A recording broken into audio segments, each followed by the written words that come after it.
রাজধানীর এভারকেয়ার হাসপাতালে নেওয়া হচ্ছে দুর্বৃত্তদের গুলিতে গুরুতর আহত ইনকিলাব মঞ্চের মুখপাত্র ও ঢাকা ৮ আসনের সম্ভাব্য স্বতন্ত্র প্রার্থী শরীফ ওসমান হাদিকে। এই নেতা গুলিবিদ্ধ হওয়ার পর দেশের বিভিন্ন মহল থেকে আসছে তীব্র প্রতিক্রিয়া, যা থেকে বাদ যায়নি প্রধান উপদেষ্টা থেকে শুরু করে রাজনৈতিক নেতারাও। এবার গুলিবিদ্ধ হাদিকে নিয়েও প্রতিক্রিয়া জানিয়েছেন আস-সুন্নাহ ফাউন্ডেশনের চেয়ারম্যান শায়খ আহমদুল্লাহ ও জনপ্রিয় ইসলামী বক্তা মিজানুর রহমান আজহারি। বিস্তারিত জানাচ্ছেন শেখ ফরিদ। এই ওসমান হাদি এবং তার ভাই বোনেরা আল্লাহ ছাড়া এই জমিনের নিচে আর কাউকে ভয় পায় না। ঢাকা ৮ আসনের সম্ভাব্য স্বতন্ত্র প্রার্থী শরীফ ওসমান হাদিকে গুলি করা দুই যুবককে শনাক্ত করেছে ফ্যাক্ট চেক প্রতিষ্ঠান দ্য ডিসেন্ট। 12 ডিসেম্বর ফেসবুকে দেওয়া এক পোস্টে এমনটাই দাবি করে প্রতিষ্ঠানটি। এ সময় ওসমান হাদিকে গুলি করা দুই যুবককে জনসংযোগে অংশ নেওয়া দুই ব্যক্তির পোশাকের মিল থাকায় একটি ছবি প্রকাশ করা হয়। ফেসবুকে দ্য ডিসেন্ট জানায়, পুলিশের কাছ থেকে প্রাপ্ত সিসিটিভি ফুটেজ এবং ওসমান হাদির জনসংযোগের টিমের কাছ থেকে প্রাপ্ত দুটি ছবি বিশ্লেষণ করে তারা নিশ্চিত হয়েছে বাইক থেকে গুলি ছোড়া দুই ব্যক্তি আজ দুপুরে মতিঝিল ওয়াবদা মাদ্রাসা এলাকায় হাদির সঙ্গেই মাস্ক পরা অবস্থায় জনসংযোগে অংশ নিয়েছিল।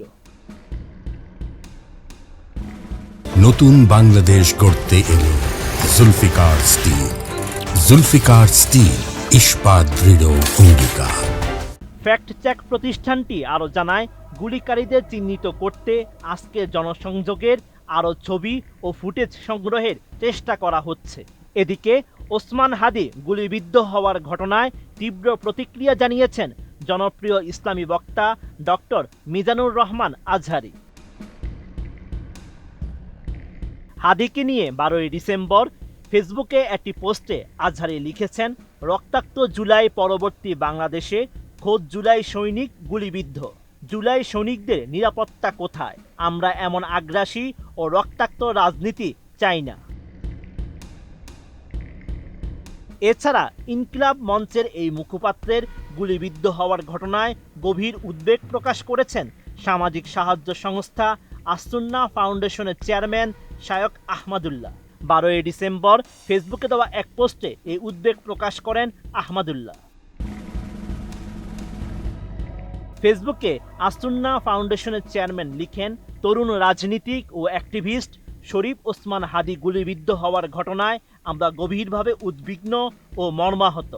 আল্লাহ তাকে সুস্থভাবে আমাদের মাঝে ফিরিয়ে দিন। Sheikh Farid, ATN news.